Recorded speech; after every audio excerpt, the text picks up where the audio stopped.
I don't think I've been around in the world of politics a long time. I have never met a man or a woman with the courage of Pauline Hanson, and she's always welcome amongst Australians who believe in Australia. She's supported Australians. We look forward to hearing what you've got to say.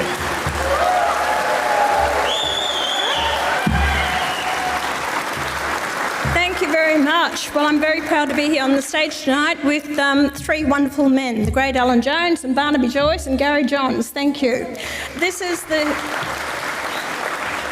start of quite a few speaking engagements I want to do around Australia, because I think this is one of the most important things that are going to come across us as Australians, and how we move forward and what our country is going to be like into the future. When I first got into Parliament, and that was in 1996, and I stood on the platform that basically was calling for equality for all Australians. I have not changed.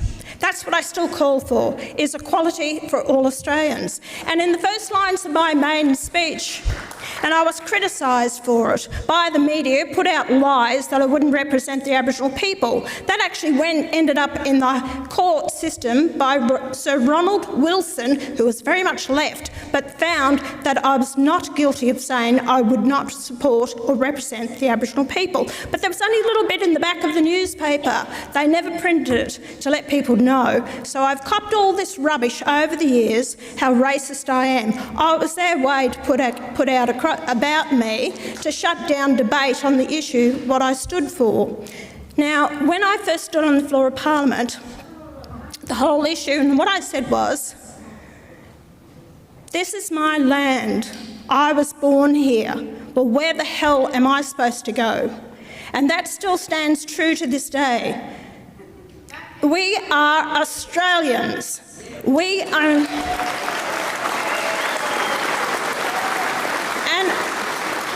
And I have always advocated, whether you were the Aborigines here, Torres Strait Islanders, whether you were born here, or whether you have migrated here to this country, you have given this country your loyalty, you've taken citizenship. This great nation that we have belongs to all of us. We're only here for a short period of time when we're on this earth. Why the hell are we fighting over what?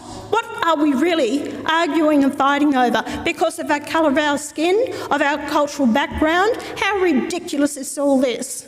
And it's about time that people...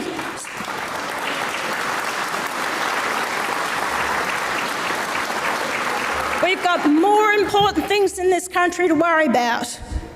We've got the health of our people, children that are not properly educated. We've got the woke that's going absolutely crazy and kids getting medical operations that they shouldn't be having. What I see in the floor of Parliament, the changes by these parliamentarians, I've seen 4 Prime Ministers in that Parliament, and I tell you the one that we have now is the most dangerous that we're going to have, and especially if this voice gets up.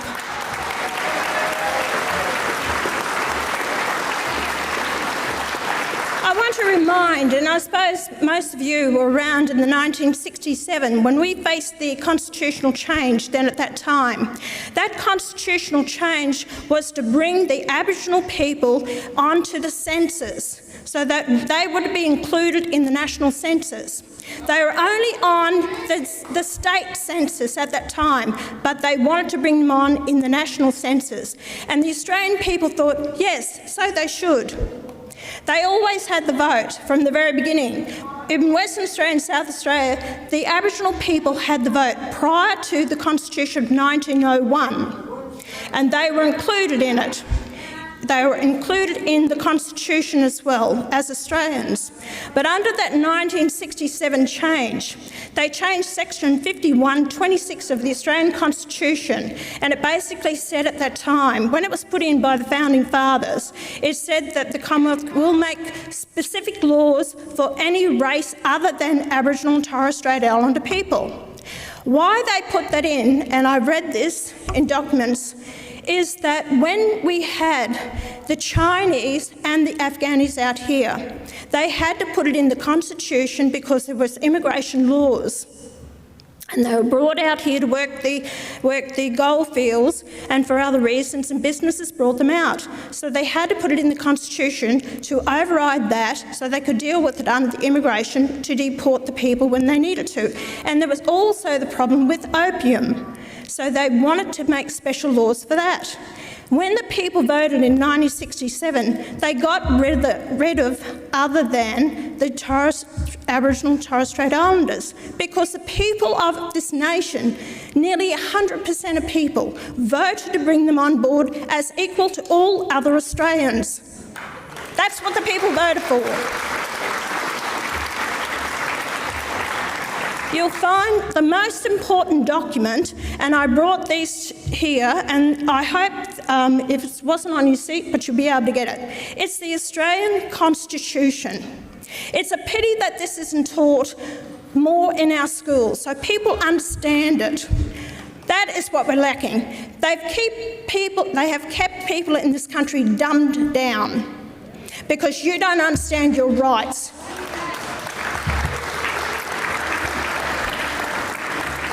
This is the document that was drafted to give us, the people, where our rights and where our laws come from.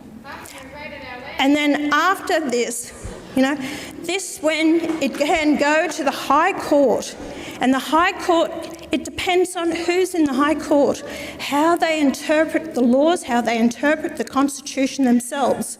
And the High Court may not give the ruling that you believe is fair and just. This is why, to put it in the Constitution, we are bound by it. That is what we are bound together as a nation. And that's why it's so dangerous if this goes in.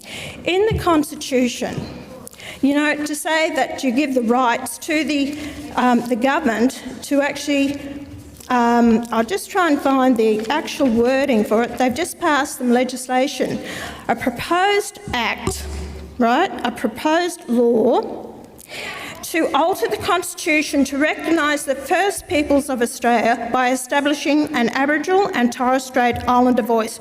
Do you approve this proposed alteration? So when you tick that box, you've given all that control to the Parliament to put up their legislation, and then they can do whatever they want to. That will then, under that, give them, and in this document, that was the referendum on the working group that was presented on the day that the Prime Minister announced it. And under this it states that the Parliament and Executive Government should seek representations in writing from the voice early in the development of proposed laws and policies. Now, I am a Member of Parliament, so I'm included in that. It doesn't say the government, it says the Parliament. So anything that I may put up, whether it be a private member's bill or whatever, that has to go should seek representations in writing from the voice early in the development of proposed laws. How is the Parliament, do you think, is going to work with regards to that? It's going to be like a minestrone soup. It's going to be an absolute bloody mess and nothing will get done. I understand, I've worked with these bureaucrats for so long, decisions aren't made in a hurry. To get any development done or anything done in this country takes years, or get an approval. It is just ridiculous. At the moment, everyone in this nation, has the right to stand for Parliament and has the right to become a Member of Parliament if they so wish. And you actually have to stand up on your merits, and you have to get you have to get your electorate to support you because they think you're good enough to do the job. What these Aboriginal groups and people want is to just hand it to them. And in this proposal, I've got some documentation here. I have documentation here from Aboriginal groups that had their meetings around the country, from Darwin, Broome, Cairns, Dubbo, Melbourne, Cairns, Hobart, Ross River. It's a referendum committee at councils who are asking for senators. They want their places, senators. They want a black state. They want other bits and pieces. Oh, this is all here in this documentation that was actually under Freedom of Information papers that I got. And you don't think that having an advisory is not going to be pushing these things through? We've got 11 members in the Parliament already who claim to be of Aboriginal descent. They got there on their own merits. They were voted in by the people of their electorates. They have as much of a voice as anyone else.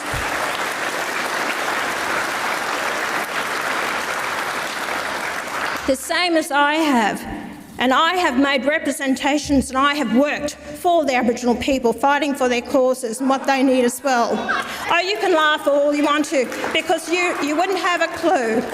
You wouldn't have a clue, mate, because of what I actually have done.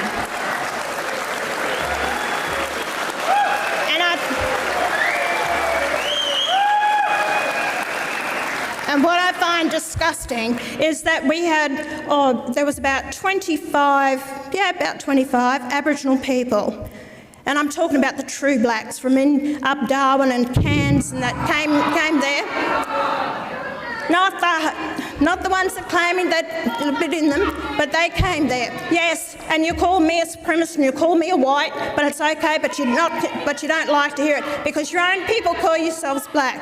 But the whole fact is that these people came to the Parliament to talk to the members of Parliament. Everyone was invited there. Not one Labor, not the Minister, not the Prime Minister, no one. No one came to talk to them. And you know what their argument is? Their whole argument is about that it was our land. 30% of Australia now is under native title, 30%. And it's handed over to the land councils. And you know what the Aboriginals have told me up at Doomadgee and over in Western Australia and Uluru? They said the land councils won't hand over the land to them. They hold on to it. They can't even go on their own land without getting permission. So this is what's happening. They want the land handed to them so they can have freehold over their own land, not controlled by the land councils. They want to move forward with their own lives. They've been held back by their own people. They've been used as victims by their own people. Do you think these health issues, do you think the crime, do you think it's all because of the whites? The supremacy? No, it isn't. People have to stop playing the victim and understand the problems that we have. You can't keep throwing more and more money at it. $33 billion a year. Someone has to take responsibility for it. And it's whether it's us...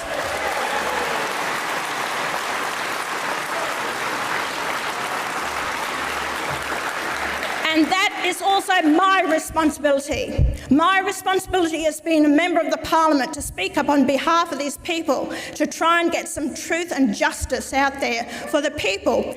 Because you're Aboriginal, you don't have the priority over any other Australian who may be suffering poverty or health issues or lack of education or lack of housing.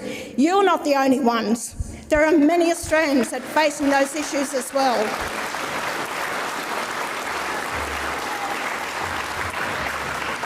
And another thing I will be doing is I am drafting up a private member's bill so that this year that it will address how to define an Aboriginal.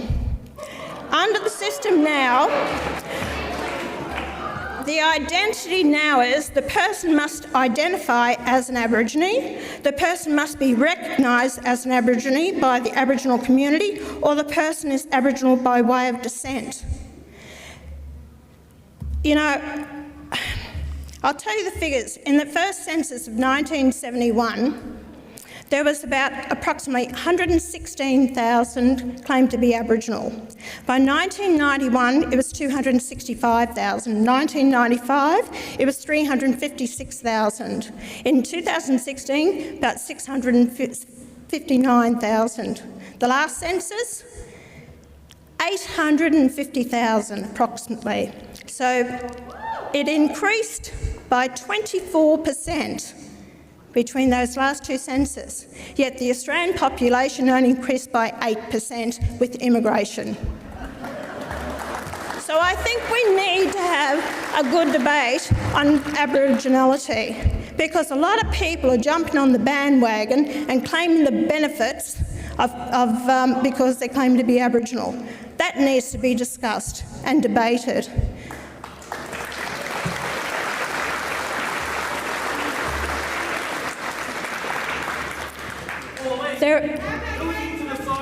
I'm not.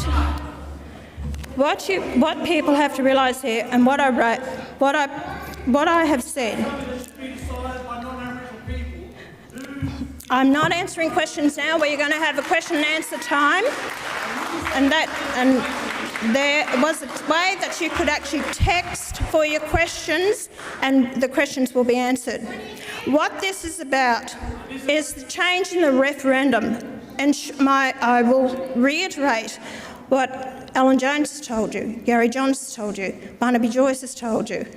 You have to understand what you will be endorsing, that you will never be changed. This is only enshrined in the Constitution for any future governments to add to it whatever they want to. Whatever government you vote in, they can change it and add to it, and you will have another body. Just for this week, in the National Reconstruction Fund, they added in it that it must be sent to an advisory or consultation with the Indigenous people before getting passed. They must be consulted. It's already started. And as I said to them on the floor of Parliament, you are actually started putting this in legislation. You're putting the cart before the horse, before the people of this country have had their say. That is wrong. Let the people of this country have their say at the referendum, and then you decide. And all these states that brought in the treaty, let's look at what their states say in the referendum. To each and every one of you, thank you for coming tonight. I appreciate you.